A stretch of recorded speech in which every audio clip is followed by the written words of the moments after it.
Hey there mga my loves, Cancer. Yan, no. Bago natin simulan ang reading ninyo mga babes, na reminders na hindi po ito para sa lahat. Kaya naman piliin mo lamang yung mga mensaheng sa tingin mo ay para sa iyo. At kung feel mo na ang reading na to ay para sa iyo, then this reading might really for you. And syempre, wala tayong gender dito at timeless din ito. So, tingnan na natin ng inyong love life. So, energy check-in tayo, no, for Cancer in love. So, let's see Spirit and Angel guys. Like Angel, my girl, thank you so much. Tell me something about Cancer in love. Cancer in love, please. Spirits and Angel guides, Cancer in love. Tell me something about Cancer in love.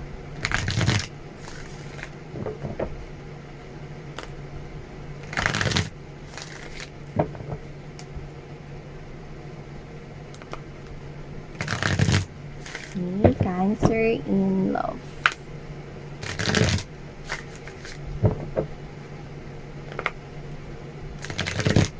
Okay, so let's do this.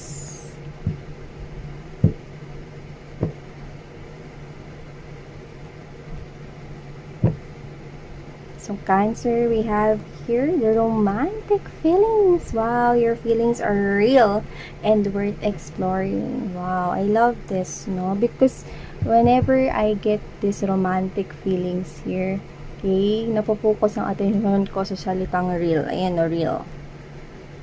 Okay, so ibig sabihin kung sino man tong kakonek ninyo ngayon, pwedeng boyfriend, girlfriend nyo na yan, or kung sino man siya, no?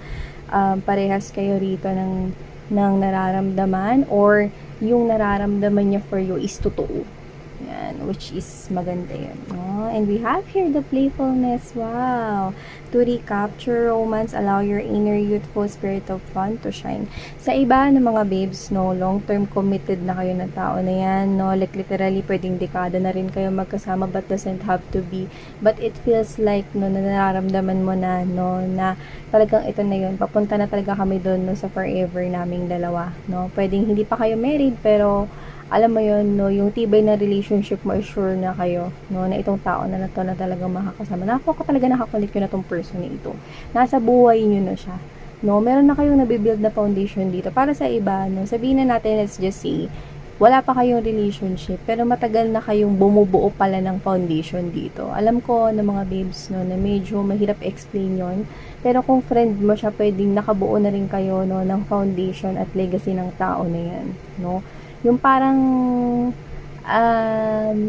eto kayo, no, na kilalang-kilala nyo ng isa't isa, no, wala pa nga lang kayong relationship, no, pero alam mo yun, no, para sa iba, yung sitwasyon nila is ganun, no, tapos hindi mo alam siya na pala yung taong, okay, makakasama mo dito, no, dun sa tinatawag nating forever. So, whatever the case may be, pwedeng boyfriend or girlfriend nyo na yan ngayon, no, para sa iba.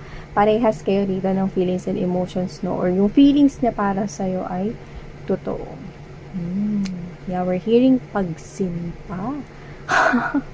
So, whatever the case may be, no, favorite niya siguro mga babes, no, ang Filipino, no, o wika, no, nating mga Filipino or Tagalog, so whatever the case may be, no, someone here is merong pagsinta para sa iyo. Alright, and we have here to choose a new direction, okay? So, it looks like I'm seeing two people here.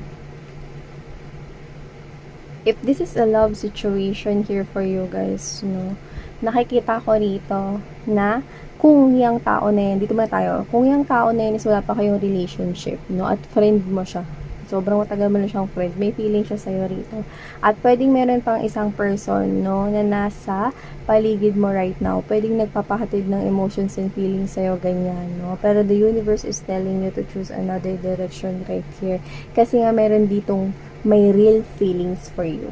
Yan. So, mukhang ginaguide ka na nila this time, Cancer, sa tamang tao naman. Yan. No? And if you are, kay mga babes, no? Kasi meron din tayo nasasagap dito na kung nasa isang toxic ka ngayon toxic ka, na relationship ngayon, mga babes, na spirits are saying, no, to choose another direction. Why? Because someone here has real feelings for you. Spirits are saying that you have to leave, okay, yung situation na nakakasakal at toxic na.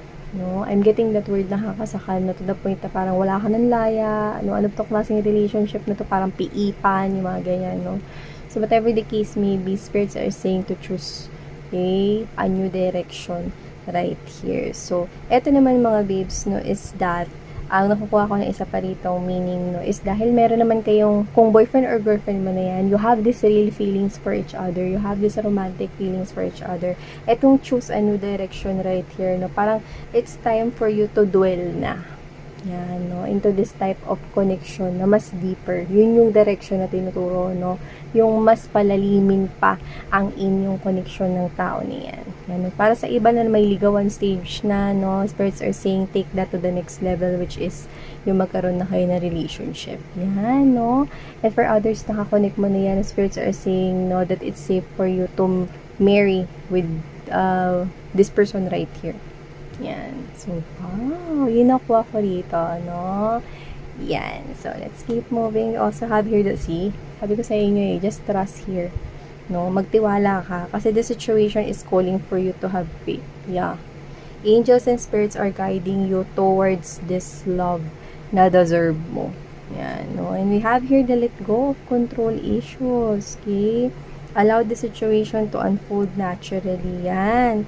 No? So, nakikita ko rito mga babes, so that someone here could be trying to control kung ano yung paniniwala mo sa kanya. Especially, yan, no? Yung sinabi ko sa inyo kanina na meron dito another person, no? Na pwedeng, meron pa kayong isa pa na nagpaparamdam ng emotions and feelings sa inyo, no? Pero, nililihis kayo, no? Ni universe, no? Kasi meron ditong someone na merong real feelings sa'yo, pwedeng matagal na nasa life mo. Okay? Or ito yung tinutukoy ni universe na mas worth it na intayin mo, no? Or mas paglaanan mo ng iyong love, no? Kasi maaring yung isang other option na yun, no, is parang maaring hindi pa niya naiintindihan, no, yung salitang love and commitment.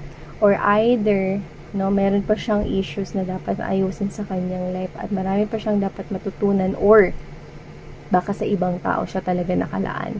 But someone here has real feelings for you, and that is what the universe is telling you na papasukin mo sa life mo. Yeah. So, also have here the get more information. See, exactly. Dito talaga siya natatapat, no, sa may option ka when it comes to love, no.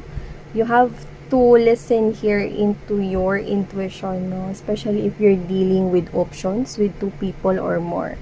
Kasi nakikita ko dito mga babes, no? Kung sino man tong sinasabi rito, no, na may real feelings for you, nakikita ko, no, na nasa buhay mo na siya matagal na. At matagal ka nang nakabuild ng strong foundation sa kung sino man yan.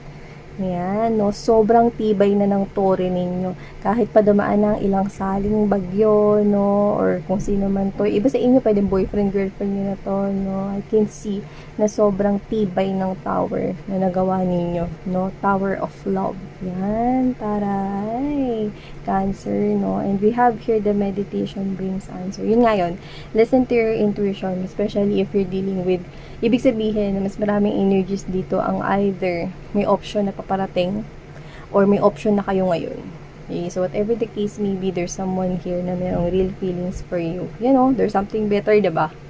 So yun nga yung tinutukoy, yung may real feelings sa'yo. Yan, no? And the attraction, you attract romantic love by enjoying this moment fully. Yan, no? So isa pa to, dapat hindi ka pinipressure when it comes to love. Dapat natural mo lang na nararamdaman na masaya ka, no? This person here with real feelings for you, no? Hindi ka niya pinipressure at all, no? Maybe the new person right here, no, will put so much pressure sa inyo. Baka masyado siyang maging demanding sa'yo. Baka mapunta sa toxic ang inyong relationship na nakuha ko dito, no? This love and relationship, no, na merong real feelings for you, this person gives you time to breathe on your own. Hindi nakakasakal yung relationship. Okay? Whether boyfriend, girlfriend mo na siya ngayon, no, or friend mo na siya ngayon, no, this person lets you breathe, okay, fresh air on your own. Okay? So, ibig sabihin, binibigyan kayo ng space, ng time, na ng laya for yourself. Ng time para sa sarili mo.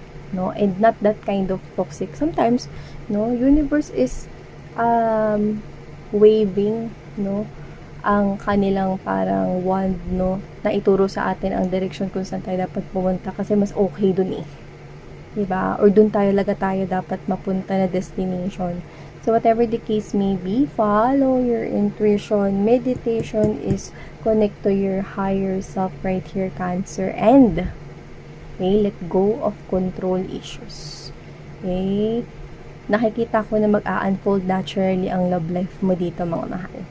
Especially, nakabuild ka na ng isang matibay na tower of love with whoever this person is.